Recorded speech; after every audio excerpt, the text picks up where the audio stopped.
देखते हैं एक्सरसाइज पहली पहली प्रश्नावली 1.1 इंट्रोडक्शन तो हो ही गया। यूक्लिड विभाजन प्रमेय है ना, एल्गोरिदम वही। तो पहले क्वेश्चन में यूक्लिड विभाजन एल्गोरिदम का प्रयोग करके एचसीएफ निकालना यानी कि मासा निकालना इन दोनों। तो कैसे? बड़ी वाली संख्या को छोटे वाले से भाग करो। कितनी बार? 135 गुना 270 हो जाएगा, यानी कि सिर्फ एक बार 135 माइनस करो, 5 माइनस 5 0 और इधर 12 माइनस 3 9 और यहाँ बचेगा 1 माइनस 1, खत्म। ये पूरा विभाजित हो गया। अब इधर बना तो 135 अंदर। पहले ये वाला लिख लो। देखो क्या लिखेंगे, 225 बराबर क्या? 135 गुणा 1 प्लस 90। देखो भाज्य 225 बराबर भाजक 135 भागफल और शेषफल 90। अब अगली वाले स्टेप में ये तो था पहला, दूसरे वाले में क्या? 135 भाज्य 90 भाजक है। और कितनी बार भाग करेंगे? एक बार, क्योंकि दो बार 180 ज्यादा हो जाएगा। 90 बचा 45। तो पहले ये लिखो 90 गुणा 1 प्लस 45। अब ये इधर 90। अब कितनी बार?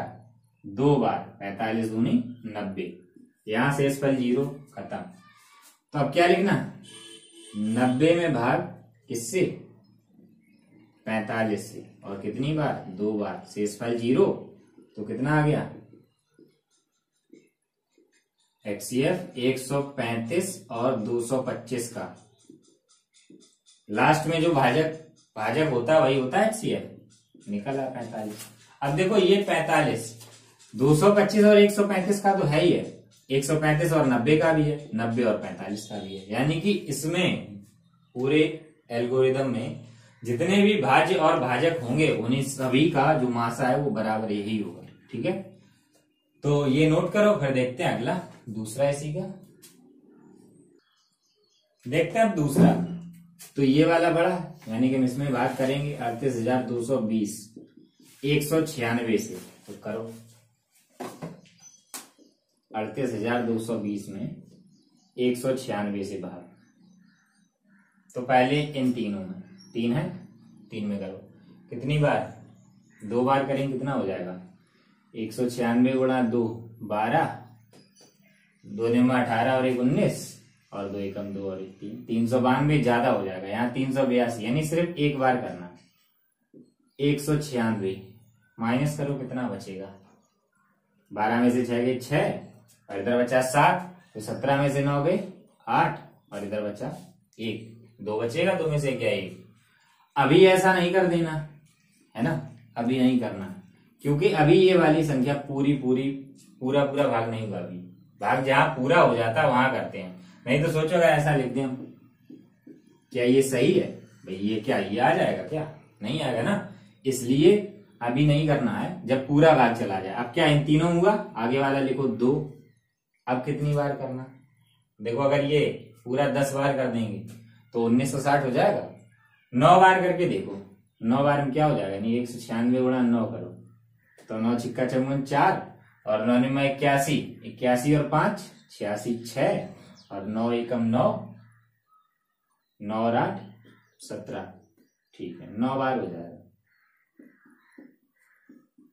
चलो देखो क्या बचेगा?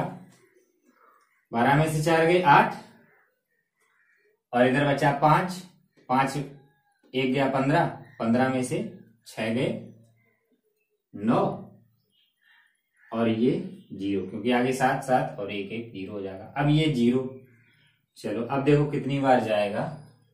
9 बार तो करेंगे नहीं, एक कम करके देखो, ये वाला हटा दो। 19 और 98, 19 पंजे 95, यानी कि 5 बार। 5 बार करो, 5 छिक्का 30 की 0 और 5 में 45, 45 और 3 48 की 8 और 5 एकम 5 और 4 हासिल 9 0।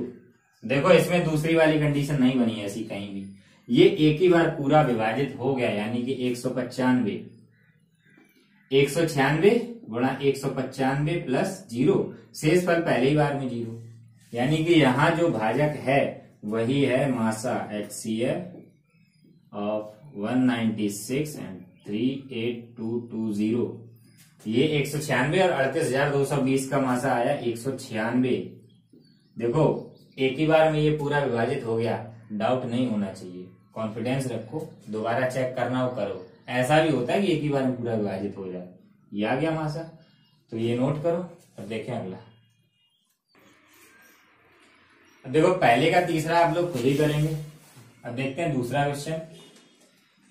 दर्शाइए कि कोई भी धनात्मक विषम पूर्णांक 6q+1 या 6q+3 या 6q+5 के रूप का होगा जहां q कोई भी पूर्णांक हो सकता है।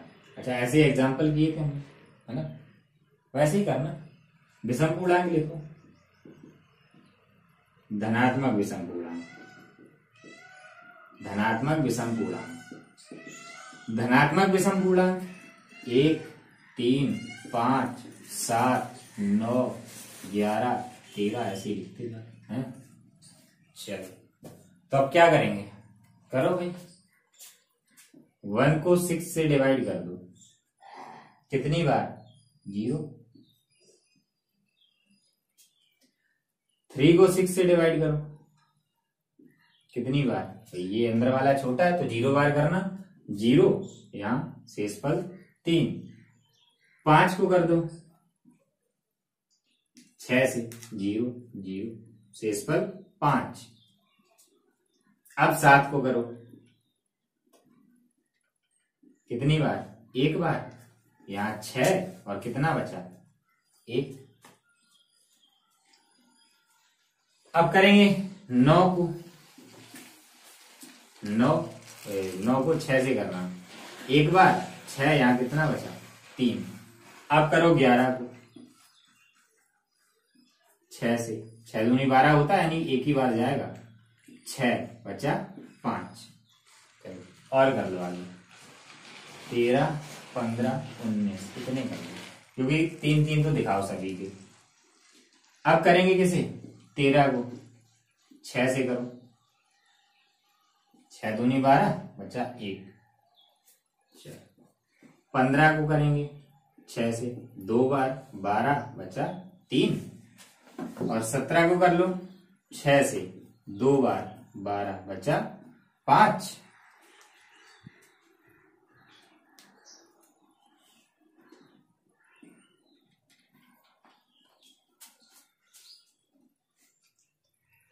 तो अब लिखेंगे ये तीनों। पहले देखो जिनमें शेषफल 1 है वो वाला लिखते हैं पहले। इन तीनों में शेषफल 1 है ना, तो यही लिखते हैं पहले।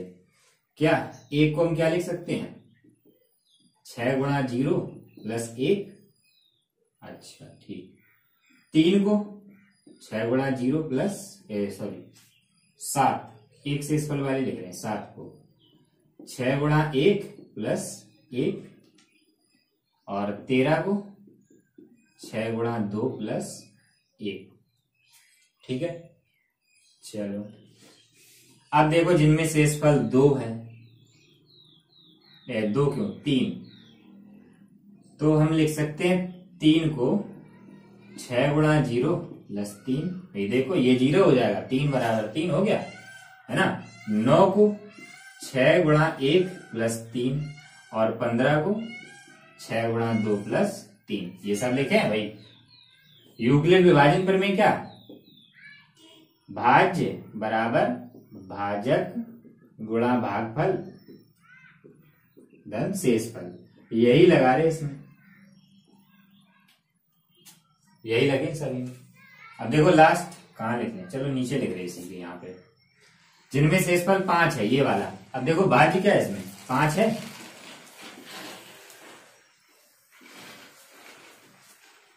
भाजक 6, भागफल 0, शेषफल 5। देखो भाज्य, भाजक, भागफल, शेषफल सब लिखे। अब 11 6 गुणा 1 प्लस 5। 17 6 गुणा 2 प्लस 5। अब देखो जब आप लोग कॉपी में करेंगे ये साइड में रख में कर लो या लिख दो, कोई प्रॉब्लम नहीं। इंपॉर्टेंट ये है, ये लिखा होना चाहिए, ये लिखा हो या ना लिखा हो।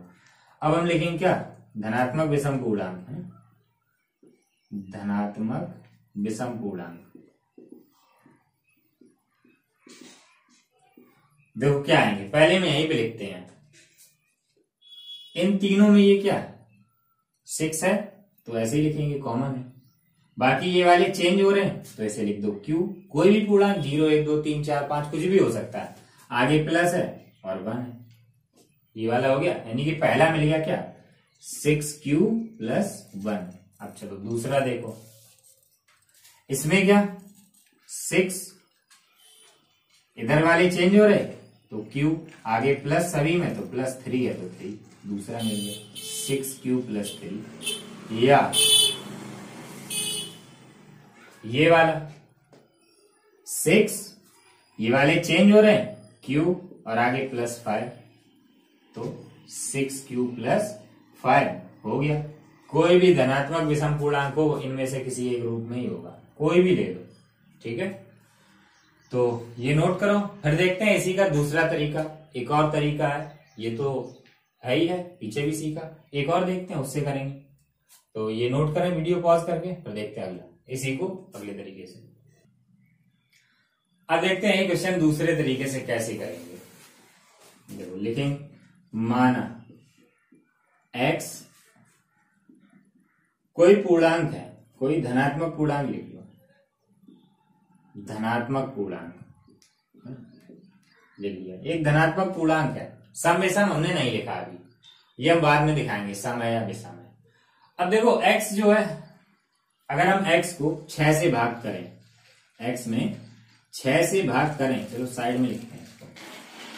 x को अगर हम 6 से भाग करें तो यहां कुछ ना कुछ तो आएगा ही, ठीक। कुछ शेषफल आएगा, तो शेषफल हमने लिख दिया r, और भागफल भी तो कुछ आएगा, ठीक है। भागफल भी आएगा, भागफल को हमने q लिख लिया और शेषफल को r। यानी कि हम x इक्वल क्या लिख सकते हैं, x इक्वल क्या लिख सकते हैं, देखो भाज्य बराबर भाजक गुणा भागफल धन शेषफल, है ना, यही तो है। ये यूक्लिड विभाजन प्रमेय लिख सकते हैं इसको ऐसा। अब एक चीज देखो यहां पे, r के संभावित मान, जो शेषफल होता है, शेषफल या तो वो 0 होता है या 0 से बड़ा होता है ना, और भाजक से हमेशा छोटा होता है, 0 या 0 से बड़ा और भाजक से छोटा। यानी कि यहां r के संभावित मान क्या, या तो 0 होगा या 1 2 3 4 5, आगे नहीं, 6 नहीं होगा, 6 से छोटा होगा, क्योंकि 6 होता तो एक बार और भाग चला जाता। ये संभावित मान है तो रखो इसमें, तो x बराबर 6q + 0 होगा, या 6q + 1 होगा, या 6q + 2, 6q + 3, 6q + 4 और 6q + 5, इनमें से कोई एक हो सकता है, ठीक है। चलो अब देखते हैं करना क्या है इसमें। ये 3 देखो, ये 3 क्या इनमें 2 से भाग चला जाएगा, देखो क्या इनमें 2 से भाग चला जाएगा भाई। देखो ये 6q + 0, 6q ही तो है, 3 आ जाएगा। इसमें भाग करेंगे तो ये 3 और ये 2 में भी चला जाएगा, 6 और 2 दोनों चला जाएगा, और इन दोनों में भी चला जाएगा। यानी कि क्या 6q ऐसे 6q और 6q + 2, 6q + 4, ये कैसे हैं सम।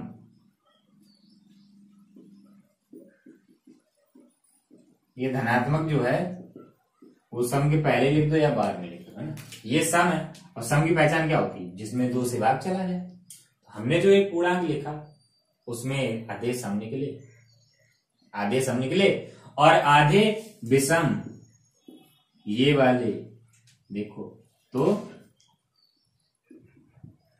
धनात्मक विषम पूर्णांक। धनात्मक विषम पूर्णांक कौन कौन से? 6q + 1, देखो कहीं इसमें 2 से भाग जाएगा, ये दोनों में जाना चाहिए, दोनों में जाना चाहिए। 6 में तो चला जाएगा, 1 में जाएगा क्या? नहीं, ठीक है। या 6q + 3, पहले वाला ये 6q + 3, इसमें देखो 6 में तो चला जाएगा लेकिन 3 में नहीं जाएगा। या 6q + 5, कोई भी नंबर ले लो इसी रूप में होगा, पीछे हमने दिखाया अलग तरीके से, ये अलग तरीके से। तो ये हमारा आंसर हो गया, ये हमने दिखा दिया, ठीक है। तो ये नोट करो और जो तरीका सही लगे उस तरीके से करो। आगे ऐसे जितने भी क्वेश्चन होंगे हम इसी तरीके से करेंगे। तो ये नोट करो, फिर देखते हैं अगला। अब देखो क्वेश्चन नंबर 3, किसी परेड में 616 सदस्यों वाली एक आर्मी की टुकड़ी है और उसे 32 सदस्यों वाले एक बैंड के पीछे मार्च करना है। दोनों समूह जो है वो समान संख्या वाले स्तंभों में मार्च करेंगे, यानी कि स्तंभों की संख्या समान। स्तंभ मतलब क्या? इसमें लाइन, जैसे मान लो ये बैंड वाले चल रहे हैं, ठीक, तो इन्हीं के पीछे जितने ये बैंड वालों की लाइन होगी उतने ही आर्मी वालों की लाइन होगी, ठीक है। तो इसमें बताना है उन अधिकतम स्तंभों की संख्या बतानी है जिनमें वे मार्च कर सकते हैं। तो देखो यहां तो हमने 4 लाइनें बनाई है ना, लेकिन हमें पता नहीं कितनी लाइनें होंगी। ये बीच में गैप कर दो, ये डॉट डॉट में हो गया, हटाओ। चलो, हमें नहीं पता कितनी लाइनें बनेंगी, तो हमने मान लिया n स्तंभ, माना n स्तंभ मान लिए, ठीक। और देखो n स्तंभ मानने के बाद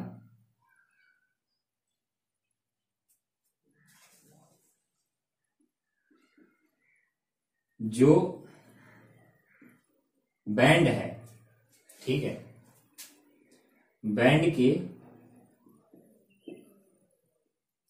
प्रत्येक स्तंभ में सदस्य, एक स्तंभ में कितने आदमी होंगे ये भी नहीं पता है ना, ये भी नहीं पता। तो हमने ये मान लिया x है, ये मान लिया हमने x है, ठीक है। अब कुल कितने हो गए? कुल सदस्य तो दिए गए, हमें पता है कितने, 32 हैं, 32 हैं, ये तो दिया गया। बैंड वाले दिए गए कि 32 हैं बैंड वाले। अब अगर हमने जो इधर माना है वैसे निकालें कि एक लाइन में x है, कुल लाइनें x हैं, तो कितने हुए? जैसे मान लो एक लाइन में 3 है, 2 लाइनों, तो 2 लाइन में कितने हुए? तुम डायरेक्ट बताओगे क्या? 6। कैसे? 3 गुणा 2 कर दो, है ना। या अगर 3 लाइनें कर लो या 4 कर लो, एक लाइन में 3 है तो 4 लाइन में कितने हुए? 12 हुए, है ना।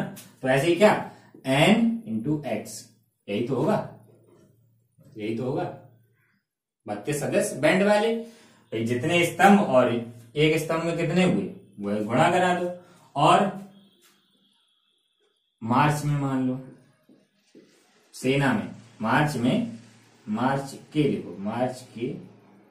प्रत्येक स्तंभ में सदस्य, इसमें कितने होंगे? नहीं पता कितने होंगे, तो इसमें लिख दो y, क्योंकि x हमने इसमें लिखा। तो इसके सदस्यों की संख्या कुल कितने हैं? 616, ठीक है, कुल 616 हैं। और यहां से कितने होंगे जो हमने माना है? अब देखो स्तंभों की संख्या कितनी है, इसमें कितनी लाइनें बनी है, कितनी लाइन है? जो बैंड वालों की हैं वही इसकी हैं। ये तो इसी में दिया गया ना कि दोनों समूह समान संख्या वाले स्तंभों में मार्च करेंगे, यानी कि स्तंभों की संख्या दोनों में समान रहेगी। अगर बैंड वाले में n है तो आर्मी वाले, मार्च वाले में भी क्या होगी? n, और एक स्तंभ में y है तो n × y। अब देखो क्या बताना है? स्तंभों की संख्या क्या? n, यानी कि हमें n का मान निकालना है, ठीक है। और अधिकतम भी बताना है, n का अधिकतम मान, यानी कि महत्तम समावर्तक। देखो बताने के लिए डायरेक्ट यही बता दें कि 32 और 616 का मासा निकाल लो, आ जाएगा, है ना, HCF। लेकिन समझ में भी आना चाहिए कैसे, क्यों निकाल रहे हैं मासा। अब देखो n जो है, n इन दोनों में कॉमन है। HCF का फुल फॉर्म क्या होता है? HCF का हाईएस्ट कॉमन फैक्टर, बड़े से बड़ा उभयनिष्ठ गुणनखंड। तो n है इसमें, और इसके गुणनखंड करो, इसके करो, बड़े से बड़ा मिल जाए, यानी कि दोनों का HCF निकालना है, बस इतना ही करना। तो 616 को 32 से भाग कर दो। कितनी बार? पहले 61 में करो, 32 दूनी 64, यानी कि सिर्फ एक बार करना। 32 कितना बचेगा? 11 में से 2 गए 9, और इधर बचा 5, 5 में से 3 गए 2, और इधर 6। अब अगर 10 बार कर देंगे 320 हो जाएगा, यानी कि 9 बार करना। तो 9 दूनी 18, 8, और 9 तिया 27 और 1 28, कितना बचेगा? 8, और इधर 32। देखो अभी यहां पूरा विभाजित हुआ इसलिए ऐसा बनाया। आगे 32 में भाग करो 8 से 4 बार, तो देखो 2 लाइनें बनी। पहली क्या कि 616 32 19 प्लस 8, ठीक है, भाजक भागफल प्लस शेषफल, ये वाला लिखना है, यहां से जो आएगा वो नहीं लिखना। और दूसरा क्या, 32 को भाग कर रहे हैं किससे? 8 से, कितनी बार? 4 बार, 0। तो HCF कितना आ गया? 8। यहां जो भाजक होगा, ठीक है। तो स्तंभों की अधिकतम संख्या ये हो गई 8, हो गया, ठीक है। तो ये नोट करो, फिर देखते हैं अगला क्या। अब देखो क्वेश्चन नंबर 4, यूक्लिड विभाजन प्रमेय का प्रयोग करके ये दर्शाना है, क्या लिखा? दर्शाइए कि किसी धनात्मक पूर्णांक का वर्ग किसी पूर्णांक m के लिए, m कोई भी पूर्णांक हो सकता है, ठीक है, m के लिए 3m या 3m+1 के रूप का होता है, किसी भी पूर्णांक का वर्ग, है ना। तो पहले हम मानेंगे जो दूसरा क्वेश्चन किया था ना, दूसरे वाले मेथड से, दूसरे तरीके से, उसी तरीके से करेंगे। माना x कोई पूर्णांक है,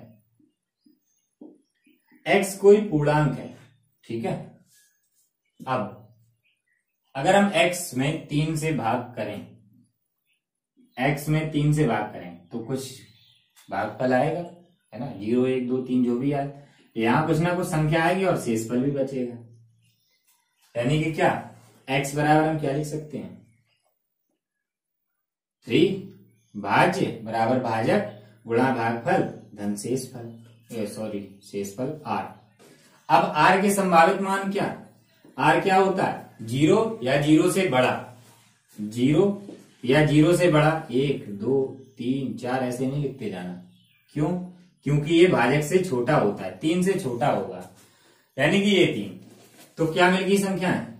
या तो x जो है 3q प्लस 0, यानी कि सिर्फ 3q होगा, या x क्या होगा? अरे क्या लिखते हैं? 3q प्लस 1, या x होगा 3q प्लस 2। ये तो एक धनात्मक पूर्णांक हमने लिखा है ना, लेकिन यहां क्या बात की जा रही? किसी धनात्मक पूर्णांक का वर्ग, यानी कि वर्ग। तो हमें x स्क्वायर निकालना। x स्क्वायर देखो क्या आ जाएगा यहाँ पे? 3q, दोनों साइड स्क्वायर कर दो। इधर 3q प्लस 1 का होल स्क्वायर, और इधर 3q प्लस 2 का होल स्क्वायर, है ना, यही तो हो जाएगा। चलो अब देखो ये क्या हो गया? x square equal 9q square. अब देखो यहां जो है वो 3 का प्रयोग किया गया है ना, 3 का किया गया, तो हम इसे हम क्या लिख सकते हैं? 3 गुणा 3q स्क्वायर लिख सकते हैं। देखो 9q स्क्वायर ही तो लिखा है, हमने अलग अलग लिख लिया, बस जैसी जरूरत है वैसा लिख रहे। चलो यहां होल स्क्वायर खोलो, तो a प्लस बी का होल स्क्वायर खोलेंगे तो a स्क्वायर पहले वाले का 9q स्क्वायर हो जाएगा, plus b square plus 2ab। अब 2ab करो तो 3q गुणा 2 6q, और गुणा 1 करेंगे तो वही रहेगा। तो ये आ गया a square plus b square plus 2ab। ठीक, चलो अब इसमें देखो क्या, इन दोनों में से क्या कॉमन है? 3q कॉमन है, लेकिन हमें q नहीं, सिर्फ 3 से मतलब है बस। तो यहाँ क्या बचेगा? 3q² प्लस 2q और आगे प्लस 1 अलग। इधर होल स्क्वायर खोल दो तो x² इक्वल क्या? 9q² प्लस 8 और इधर 3 दूनी 6, 2a भी करेंगे तो 3 गुणा 2 और गुणा 2 आएगा तो कितना? 12q और चलो कॉमन ले लो।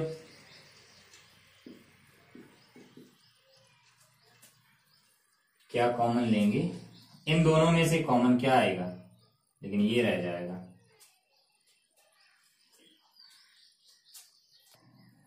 यहां 8 नहीं, यहां 4 होगा, ठीक है। तो चलो एक लाइन और लिखनी है इसमें, फिर कॉमन लेंगे। इसे लिखो 3 + 1। अब इन तीनों में से कॉमन क्या? 3 कॉमन है तो कॉमन ले लो, 3 कॉमन। यहां बचेगा 3q², यहां 3 से भाग करो 4 बार और ये बचा 1 यहाँ पे और आगे प्लस 1 अलग लिखा। चलो ठीक। अब देखो यहाँ पे m के बारे में क्या दिया गया कि m कोई पूर्णांक है। तो किसी पूर्णांक m के लिए लिखा, m कुछ भी हो सकता है। जब m कुछ भी हो सकता है तो क्या ये m नहीं हो सकता? भाई q की वैल्यू कुछ भी रखो तो कोई ना कोई पूर्णांक तो आ ही जाएगा। अगर 0 रखे तो 0 आ जाएगा, 1 रखो तो 3 आ जाएगा, 2 रखो तो कुछ और आएगा, है ना। तो ऐसे ही x इक्वल क्या हो गया? 3m। देखो पहला मिल गया। चलो ये जब m कोई पूर्णांक है तो ये भी m हो सकता है। तो यहां से x² क्या आ गया? 3m प्लस 1, ये दूसरा। और ऐसे ये भी, ये इतना रख दो m, तो x² क्या? 3m plus 1। और देखो ये दोनों एक जैसे आए हैं, यानी कि दोनों एक ही बार लिखना और एक ही। तो यहां साइड में लिख दो क्या लिखा है इसमें? किसी धनात्मक पूर्णांक का वर्ग, किसी धनात्मक पूर्णांक का वर्ग किस रूप में? या तो 3m या 3m प्लस 1। 2 बार नहीं लिखना, एक ही बार लिखना, ठीक है, क्योंकि 2 बार लिखने से कुछ बदल नहीं जाएगा। हो गया सिर्फ। m कोई पूर्णांक है तो कोई भी पूर्णांक बना है, ये कोई एक संख्या ही आएगी। अगर यहाँ 1 रखें तो क्या आएगा? 5, यानी कि पूर्णांक, इसका मतलब m। ऐसे इसमें कुछ रखोगे तो कुछ और आएगा, ठीक है। तो ये नोट करो, फिर देखते हैं इसका लास्ट क्वेश्चन।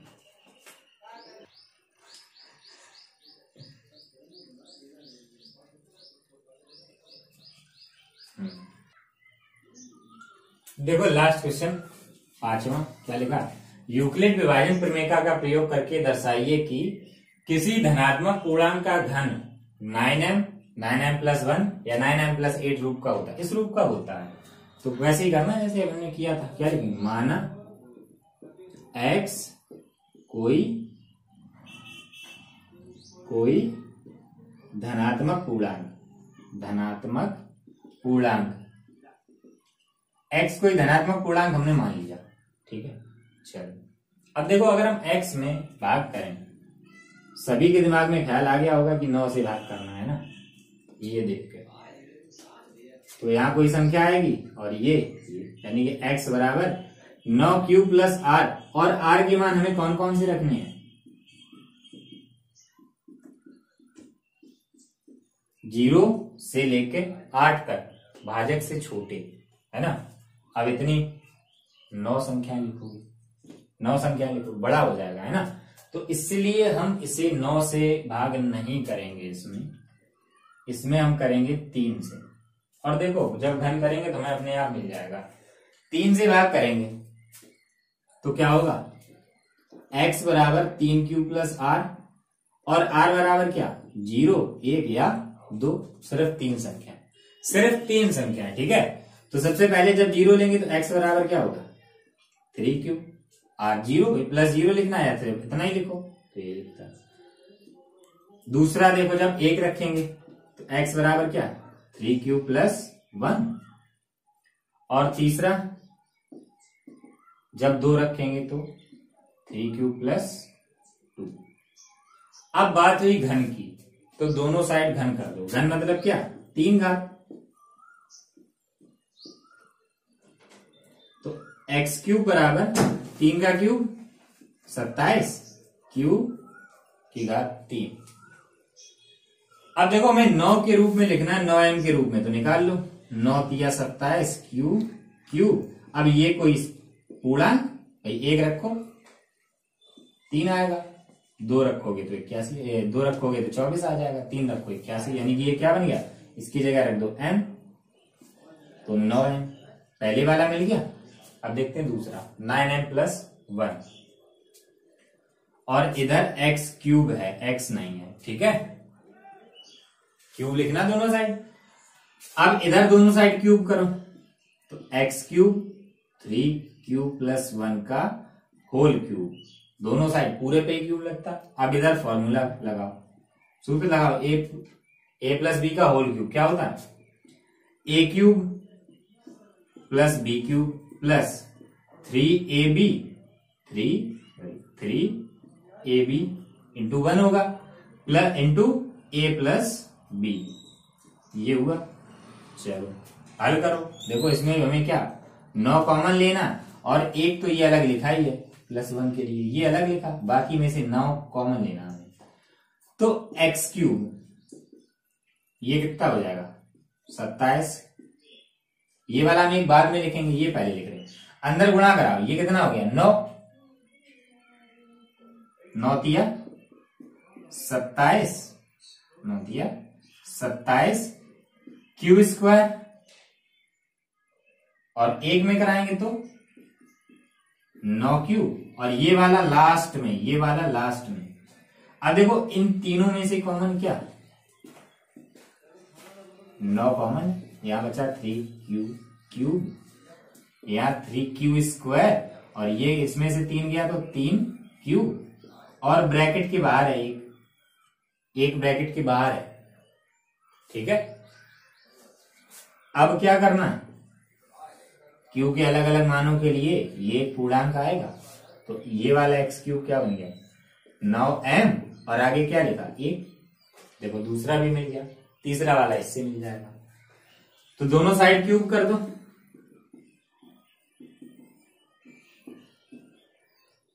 आप सूत्र लगाओ उस साइड, तो a क्यूब यानी कि 3 cube plus b cube plus 3ab, 3 into 3 cube into 2 into a plus b, 3 cube plus 2। अब ये वाला मल्टीप्लाई अंदर करा लो, और ये लास्ट में लिखना ये वाला एक्स क्यूब, ये 27 क्यू क्यूब हो जाएगा।